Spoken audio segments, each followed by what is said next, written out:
Into value addition method. सबसे पहले देख लेते हैं कि वैल्यू एडिशन मेथड की जरूरत क्यों पड़ी या प्रोडक्शन मेथड को वैल्यू एडिशन मेथड क्यों कहते हैं। क्योंकि प्रोडक्शन मेथड के नाम से प्रोडक्ट मेथड के नाम से बहुत से जने कंफ्यूज हो जाते हैं और एक रॉन्ग अजम्पशन पे काम करने लग जाते हैं। देखिएगा वो रॉन्ग अजम्पशन क्या है। प्रोडक्ट मेथड में सबसे बड़ी प्रॉब्लम आती है कि लोग अगर हर प्रोडक्शन को जो इकोनॉमी में हुआ है, अगर हर प्रोडक्शन को या हर प्रोडक्ट की वैल्यू को कैलकुलेशन में लेने लगेंगे तो नेशनल इनकम का फिगर गलत हो जाएगा और प्रॉब्लम ऑफ डबल काउंटिंग आएगी। प्रॉब्लम ऑफ डबल काउंटिंग का मतलब क्या होता है? It is a problem where value of a goods और services is counted more than one time. अगर नेशनल इनकम की कैलकुलेशन करते समय किसी गुड या सर्विस की वैल्यू एक से ज्यादा बार नेशनल इनकम के फिगर में कैलकुलेट हो गई है या इंक्लूड हो गई है तो डबल काउंटिंग की प्रॉब्लम शुरू होती है। देखिएगा इसके लिए मैं एग्जांपल समझा रहा हूं आपको। एक हमारा फार्मर जिसने वीट प्रोड्यूस किया और उसे एक फ्लोर मिल को सेल्स कर दिया 400 रुपीस में। फार्मर ने वीट प्रोड्यूस किया और उसे फ्लोर मिल को 400 रुपीस में सेल ऑफ कर दिया। इसके बाद फ्लोर मिल वाले ने उसको वीट को फ्लोर में कन्वर्ट किया यानी आटे में कन्वर्ट किया और उसे बेकर को 600 रुपीस में बेच दिया।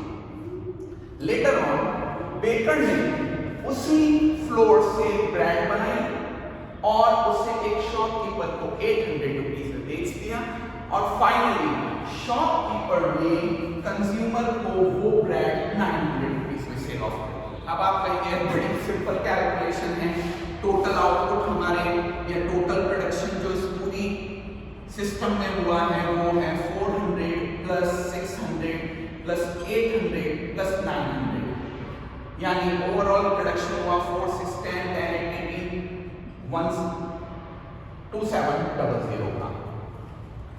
लेकिन ये अप्रोच गलत है बेटा। क्यों अप्रोच गलत है? क्योंकि अगर हम बात करें तो फार्मर ने ऑलरेडी 400 का जो वीट सेल आउट किया वो यहां फिर से काउंट हो गया बेटा। कैसे? अगर मैं बात करूं, देखिएगा बेकर को क्या था, बेकर को मिला 400 का वीट, ये देखिएगा, और उसने उसको 600 में बेचा है, फ्लोर में कन्वर्ट करके 600 में बेचा है।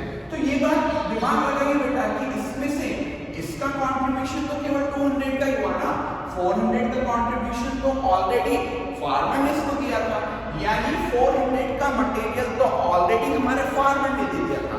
यानी इस 600 को अगर हम लेते हैं तो इसमें 400 फिर से काउंट हो जाता है। देखिएगा इस 600 का स्ट्रक्चर अगर मैं ओपन करूं तो इसमें 400 फिर से काउंट हो गया यानी 400 की डबल काउंटिंग हो गई।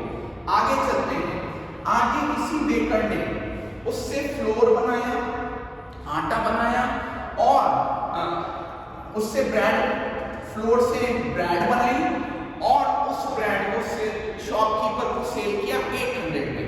अब समझिएगा, सबसे पहले इसके पास आटा आया, आटा था 600 का बेटा और उसका इसने ब्रेड बना दिया, ब्रेड बनी 800 की जो इसने शॉपकीपर को सेल किया। अब फिर से दिमाग लगाओ भाई, हमने 600 का स्ट्रक्चर पहले काउंट कर लिया ओपन करके कि भाई इस 600 का स्ट्रक्चर क्या है 400 प्लस 200 यानी अगर मैं 800 का फिगर ले लेता हूं तो इसमें 400 सबसे पहले हमारे फार्मर वाला वीट, फिर 200 हमारे बेकर वाला फ्लोर और फिर 200 हमारे शॉपकीपर का हमारे बेकर का कंट्रीब्यूशन काउंट हो जाता है।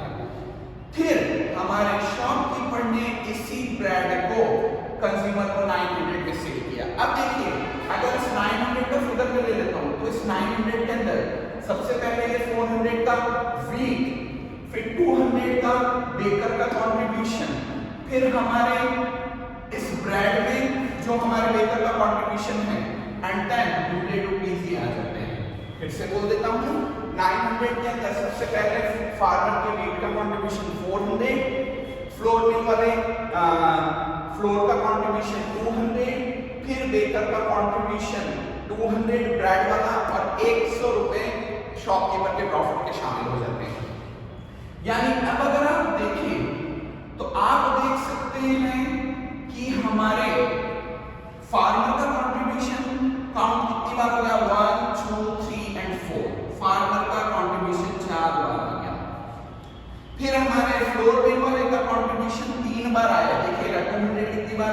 3 बार आ गया। फिर हमारे बेकर का कंट्रीब्यूशन बेटा 2 बार आ गया। ये देखिए ये बेकर का कंट्रीब्यूशन है, सबके नीचे लिख देता हूँ। ये फार्मर का है, ये फार्मर, ये फार्मर, ये फार्मर, 4 बार आ रहा है। फ्लोर मिल वाले का है FL करके 3 बार कंट्रीब्यूशन काउंट हुआ। और बेकर का कंट्रीब्यूशन, ये बेकर का कंट्रीब्यूशन 2 बार हो जाएगा। और फिर हमारे शॉपकीपर का कंट्रीब्यूशन केवल 1 बार हुआ है। तो आप देख सकते हैं इनमें से केवल शॉपकीपर का कंट्रीब्यूशन 1 बार हुआ, बाकी जितने भी पर्सन्स हैं उनका कंट्रीब्यूशन 1 से ज्यादा बार काउंट हो रहा है। भाई बात इतनी सी है कि भाई इस 600 में से 400 का मटेरियल तो हमारे फार्मर ने खुद ही दिया था, इस 800 में से 600 का मटेरियल तो ऑलरेडी यहाँ बेकर के पास आया था फ्लोर मिल से। यानी हम अगर इसको पोस्टमार्टम करके देखें या रेक्टिफाई करके देखें या बांट के देखें, डिवाइड करके देखें, तो हमें ओपन कहानी देखने को मिल जाती है। यानी जितने भी पर्सन्स हैं इनका कंट्रीब्यूशन 1 से ज्यादा बार काउंट हो रहा है, इसको हम बोलते हैं डबल काउंटिंग। तो इसका मतलब मार्केट में हमारे जो प्रोडक्ट पहुंच रहा है ऑब्वियसली 900 का पहुंच रहा है और हमारी कैलकुलेशन के हिसाब से टोटल प्रोडक्शन 2700 का हो रहा है। समझिएगा मार्केट में लास्ट प्रोडक्ट कितना पहुंचा, मार्केट वैल्यू ऑफ प्रोडक्ट का बेटा 900, जबकि हमारे हिसाब से टोटल प्रोडक्शन कितना हो रहा है 2700। तो इसका मतलब कहीं ना कोई गलती है। ये जो बीच का गैप आ रहा है ये डबल काउंटिंग की वजह से आ रहा है। अब इस डबल काउंटिंग को सॉल्व कैसे करते हैं, तो डबल काउंटिंग को सॉल्व करने का तरीका है solution to avoid double counting. उसके लिए हम 2 बातें कर सकते हैं, 2 बातें कर सकते हैं। या तो हम यूज करें final output method, final output method, या फिर हम यूज करें वैल्यू एडेड मेथड। या तो हम यूज करें फाइनल आउटपुट मेथड या फिर हम यूज करें वैल्यू एडेड मेथड। देखिएगा फाइनल आउटपुट मेथड का मतलब है कि नेशनल इनकम के अंदर includes only the value of final goods and services और फाइनल आउटपुट। यह मेथड कहता है कि नेशनल इनकम की कैलकुलेशन करते समय केवल फाइनल गुड्स एंड सर्विसेज का यूज करो या फिर फाइनल आउटपुट का यूज करो। अब देखो एक चीज और मैं बताता हूं, दिमाग में रखिएगा, फार्मर ने फ्लोर मिल को वीट सेल किया तो फार्मर के लिए तो वीट हो गया, फॉर फार्मर वीट जो है वो है फाइनल प्रोडक्ट, लेकिन फ्लोर मिल के लिए ये होगा जो हमारा वीट है, जो हमारा वीट है वो फार्मर के लिए तो होगा फाइनल प्रोडक्ट, लेकिन फ्लोर मिल के लिए वही होगा इंटरमीडिएट प्रोडक्ट। कैसे याद दिलाओ, तो इंटरमीडिएट प्रोडक्ट की वैल्यू मैंने आपको बताई थी। इंटरमीडिएट प्रोडक्ट वो होता है जो अभी तक प्रोडक्शन की बाउंड्री लाइन में है या फिर रॉ मटेरियल के तौर पर हो रहा है। इंटरमीडिएट गुड्स की बेटा मैंने 2 तरीके से डिफाइन आपको बताई थी कि या तो गुड्स प्रोडक्शन में रॉ मटेरियल की तरह काम में आ रहा है या फिर रीसेल के पर्पस से परचेज किया गया है। तो इंटरमीडिएट गुड की डिफाइन जहां मैंने बताया था कि या तो रॉ मटेरियल के तौर पे काम में आए या रीसेल पर्पस से खरीदा जाए तब इंटरमीडिएट प्रोडक्ट बनता है, यानी फ्लोर मिल के लिए हो गया या इंटरमीडिएट प्रोडक्ट। अब यही फ्लोर मिल वाला इसको फ्लोर बना रहा है, तो फ्लोर यहां पर फाइनल प्रोडक्ट है किसके लिए, फ्लोर मिल वाले के लिए, लेकिन ये इस बेकर के लिए क्या है, इंटरमीडिएट प्रोडक्ट है। अगेन बता देता हूं, ये वीट हमारे फार्मर के लिए फाइनल प्रोडक्ट है, लेकिन इस फ्लोर मिल वाले के लिए क्या है, इंटरमीडिएट प्रोडक्ट है।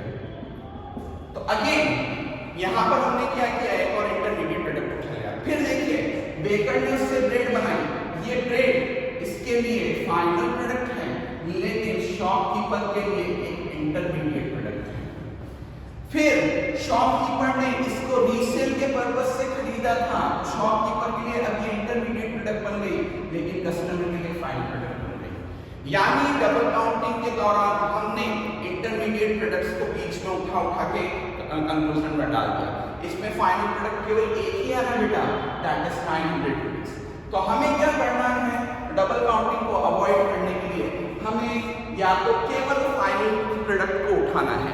अब इस पूरे प्रोसीजर के दौरान लास्ट में मार्केट में वैल्यू ऑफ फाइनल गुड क्या पहुंचा है, 900 का कंज्यूमर को जो प्रोडक्ट मिला।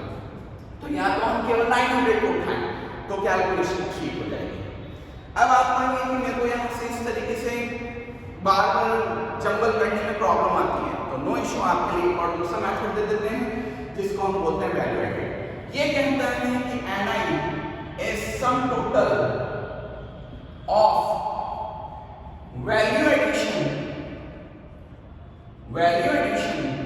Bye all producers, value addition by all producers. अब देखिएगा, मैं आपको सारे कमोडिटीज का वैल्यू एडिशन बता देता हूं। हमारे फार्मर का वैल्यू एडिशन था 400।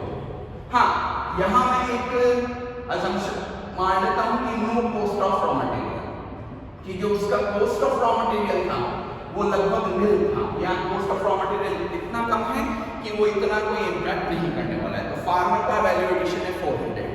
इसके बाद हमारे फ्लोर मिल वाले का जो कंट्रीब्यूशन है तो वो आप देख सकते हैं, यहाँ मैंने आपको बताया था ना 400 का क्रेडिट यहाँ 600 हो गया, तो ये जो एक्स्ट्रा 200 है ये हमारे फ्लोर मिल वाले का कंट्रीब्यूशन है या वैल्यू एडिशन है।